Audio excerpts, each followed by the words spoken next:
Assalamualaikum warahmatullahi wabarakatuh. Jadi sebelumnya perkenalkan nama saya Naufal Yukafir Ridho dari Politeknik Negeri Malang. Di sini saya mau melakukan pembacaan visualisasi pada job sheet minggu 13 terkait tentang visualisasi 3 mata kuliah Business Intelligence. Jadi yang pertama di sini kita menyajikan data dengan visualisasi di pemrograman Python.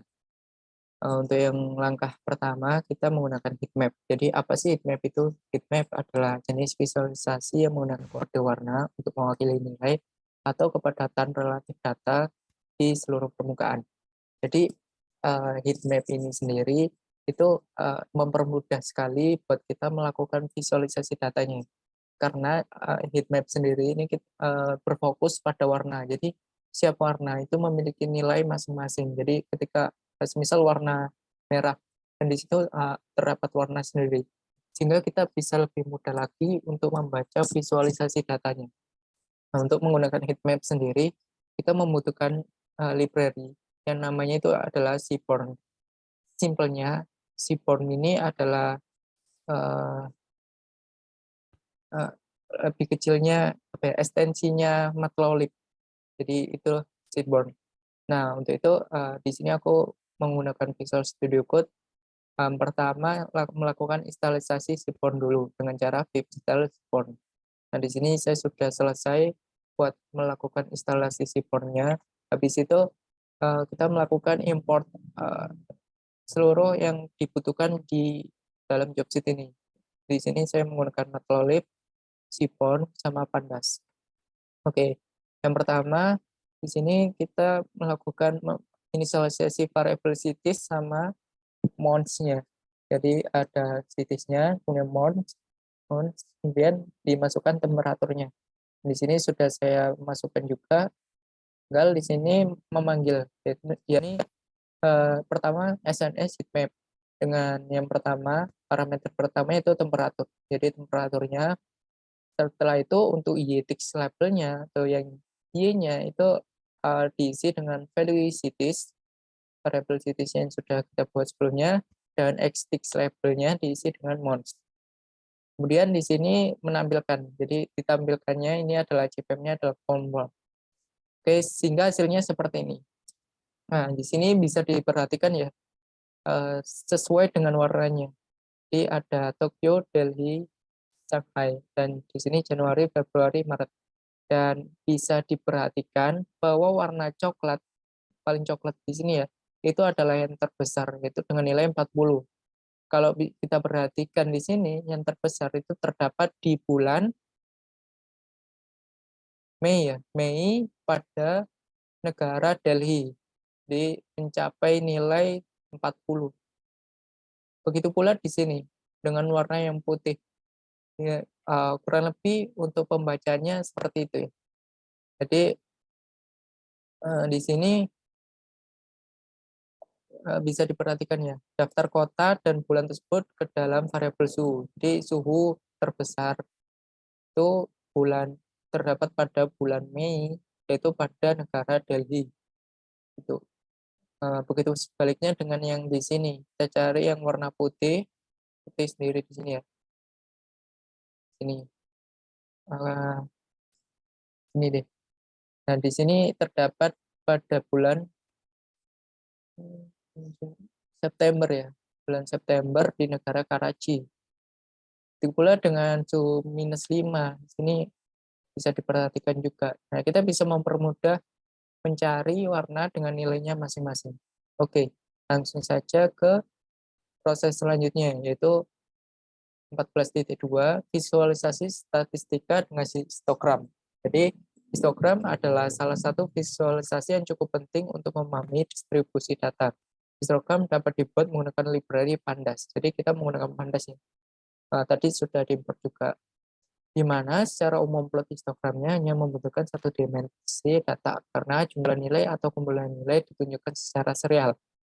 Pandas data frame list akan mengambil data frame dan mengambil plot histogram yang perlu didistribusi nilai dalam satu seri. Untuk membuat histogram di Pandas, yang perlu dilakukan adalah membuat tahu banda kolom mana yang ingin diisi datanya. Oke, jadi yang pertama kita melakukan ini dulu ya, melakukan path-nya, setting path-nya. Di sini path-nya adalah file CSV-nya. Kemudian DF di sini kalau kita perhatikan DF, sebentar.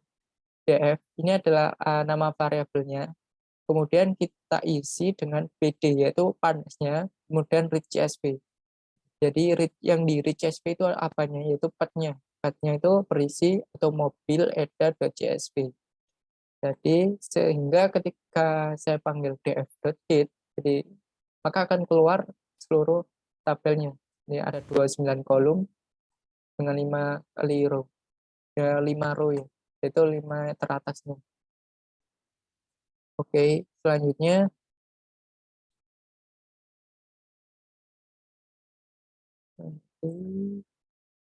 kita ini ya, kita misalkan data yang akan divisualisasikan secara histogram adalah data pada kolom price, maka pembuatan histogramnya adalah sebagai berikut. Jadi DF is kolomnya adalah price, kemudian bitsnya adalah 30. Sehingga di sini bisa kita ketahui ya, dengan data yang ada ini, kita cari berdasarkan price-nya. Nah, ini. Pada data kolom price, maka pembuatan histogramnya sebagai berikut. Oke, jadi sehingga kita bisa mengetahui nih price-nya. Seperti itu. Oke.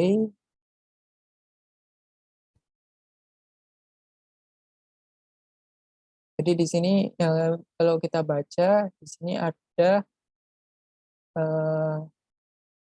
price-nya. Jadi pada bentar,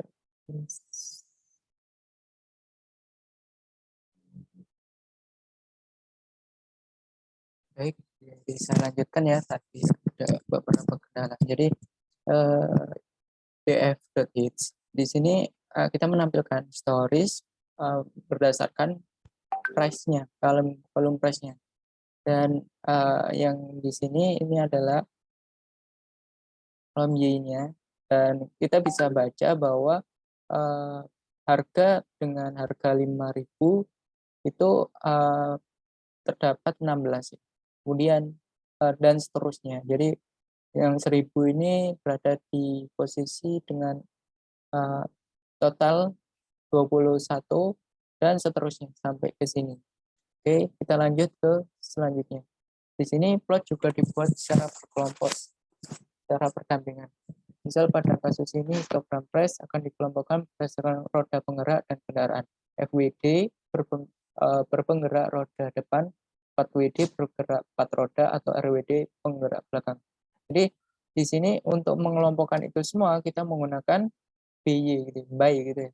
Jadi by kemudian nama kolomnya. Di sini adalah nama kolomnya drive wheels. Oke, jadi langsung saja ya kita lihat di sintaksnya. Jadi di sini ya, di sini dikelompokkan berdasarkan kolom drive wheels. Jadi jika outputnya seperti ini, 4WD untuk harga dengan harga 7.600, ini 7.600 ya. Itu 7.600 itu ada total 3. Kemudian yang FWD dengan harga 5.000 ini dengan total 9 gitu ya. Dan seterusnya. Jadi untuk pengelompokan itu sendiri kita bisa menggunakan by dengan nama kolomnya. Selanjutnya plot juga dapat dibuat dalam bentuk seri. Oke, jadi kita buat ya.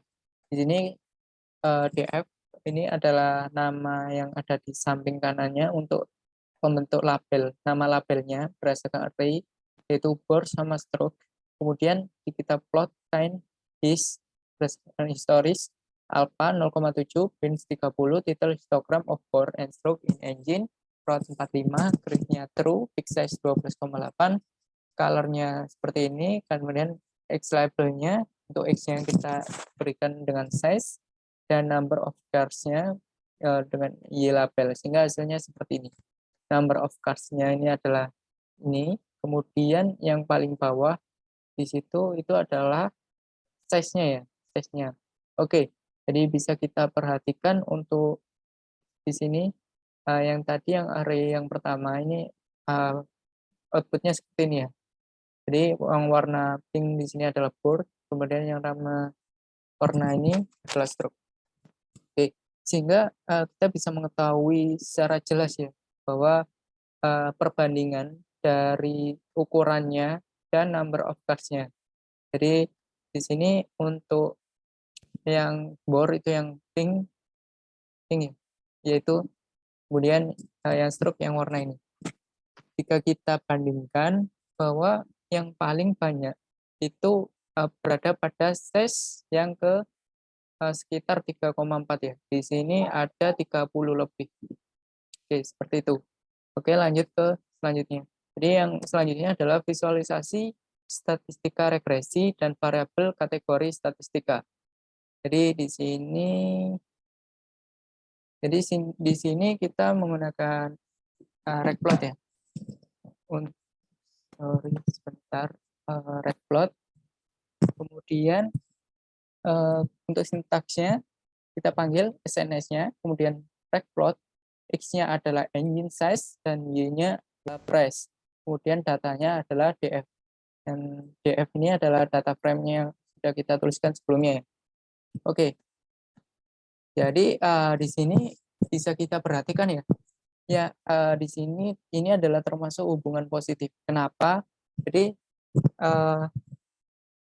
antara engine size sama space menunjukkan bahwa peningkatan yang terjadi pada keduanya ini juga diikuti peningkatan pada ini ya price atau engine size. Jadi peningkatan yang ada di engine size itu dipengaruhi dengan peningkatan pada price-nya itu sendiri. Begitu pula dengan penurunan itu juga mempengaruhi. Nah, bisa kita perhatikan bahwa di sini kan ada penumpukan. Nah, di sini ini penumpukan itu di situ adalah letak umumnya, engine size dan price-nya itu berpengaruh. Jadi di sini berada di total 100. Jadi 100 ini dengan harga pada umumnya itu di sini ya sekitar 10.000 ke bawah. Oke, selanjutnya variabel kategori statik adalah variabel yang menggambarkan karakteristik dan unit data dan dipilih dari sekelompok kategori. Cara yang baik untuk memvisualisasi variabel kategori adalah dengan menggunakan busplot. Busplot menggambarkan variabel statik seperti kuartil, median, kuartil 2, seperti kuartil 3, nilai maksimum, dan nilai minimum data outlier. Oke, langsung saja ya.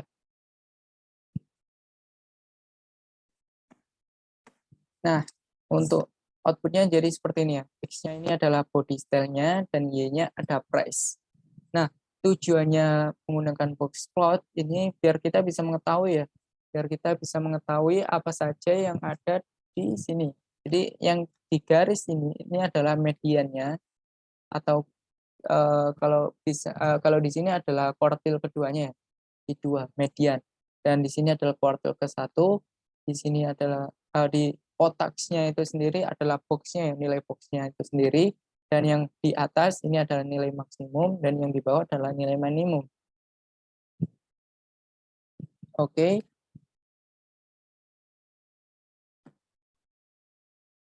Oke. Baik, jadi di sini kita bisa perhatikan ya, untuk di sini saya mau melihat bahwa yang paling sini convertible.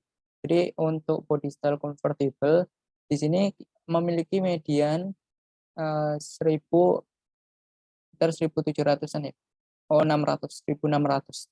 Nah, kemudian untuk kuartil terendahnya atau kuartil di satunya itu dengan nilai total 1.400. Kemudian yang nilai minimumnya ini berada di sini ya, 10.000 ke atas. Ini sorry 150.000 ya. Ini berarti ini 17.000. Oke, jadi untuk pembacanya kurang lebih seperti itu ya. Nah, yang di sini ini adalah pencicilan outer atau outlier. Sorry, pencilan atau outlier. Oke, jadi kayak gitu. Oke, sekarang kita melanjutkan ke latihannya ya. Jadi di sini ada sebuah data menunjukkan menggunakan CPU rata-rata per jam untuk komputer kerja selama seminggu. Setiap baris data mewakili satu hari dalam seminggu yang dimulai dengan Senin. Setiap kolom data adalah 1 jam dalam sehari dimulai dengan 0 menjadi tengah malam. Oke, berarti nantinya ada hours-nya itu 0, 1, sampai 23 ya, karena dimulai dengan 0. Untuk 24 nggak perlu. Oke, selanjutnya buat bagan yang menunjukkan penggunaan CPU selama seminggu. Bagan yang dibuat harus mampu menjawab pertanyaan-pertanyaan berikut seperti jam bekerja, kerja biasanya makan siang, apakah pekerja tersebut bekerja pada akhir pekan, pada hari apa pekerja mulai bekerja pada komputer mereka pada malam hari. Dan di sini saya menggunakan SNS heatmap. Jadi karena itu heatmap sendiri kita bisa mengelompokkan, kita bisa menjawab soal-soal seperti ini. Jam berapa pekerja biasanya makan siang, pekerja tersebut pada akhir pekan, itu kita bisa mengelompokkan itu semua dengan heatmap. Oke, untuk codingannya kurang lebih seperti ini. Dan hasil outputnya terakhir kayak gini. Jadi pada pada hari yang paling tinggi itu 80 di sini ya, 80. Kita cari dulu yang paling tinggi itu berada di 40, 50. Oke, 59 ya, ada di hari Tuesday. Ini pada jam 17. Oke. Oke. Untuk pembacanya kurang lebih seperti itu. Jadi di sini ada warnanya, ini udah jelas ya untuk pembacaannya. Jadi ini sudah terjawab. Oke, lanjut ke soal latihan yang ke B. Itu yang B, seorang peneliti sedang mempelajari jamur. Mereka telah menemukan cincin jamur dan memberi label koordinat. Biasanya jamur menyebut keluar dari pusat jamur awal. Dengan koordinat di bawah ini, peneliti ingin menjawab pertanyaan, kira-kira di manakah letak pusat pertumbuhan jamur? Nah, karena ngomong-ngomong soal pusat, jadi di sini saya menggunakan ini ya, linear ya. Jadi di sini saya menggunakan data frame dan outputnya seperti ini. Jadi diatur scatter sama rect plotnya ya. Nah, oke. Kenapa saya menggunakan itu? Karena yang sudah seperti dijelaskan di soal sendiri ya, untuk mencari letak pusat pertumbuhan jamurnya itu sendiri. Nah, di sini bisa kita perhatikan pusat pertumbuhan jamur itu berada di sini ya, di tengah-tengah sini. Jadi ini sebenarnya jauh, tapi di sini kita bisa mengetahui bahwa untuk pertumbuhan jamur sendiri ini berada di nilai X-nya sendiri di kita kelompokkan dulu, kita lihat dulu ya. Untuk X-nya di sini ya, di antara 9 dengan Y-nya di arah ke 12. Itu untuk pertumbuhan jamur paling letak pusatnya. Oke. Jadi mungkin itu saja dari saya untuk dasar visualisasi 3 sudah saya selesaikan. Mungkin kalau ada kesalahan kata mohon maaf dan mungkin itu saja dari saya. Sekian. Assalamualaikum warahmatullahi wabarakatuh.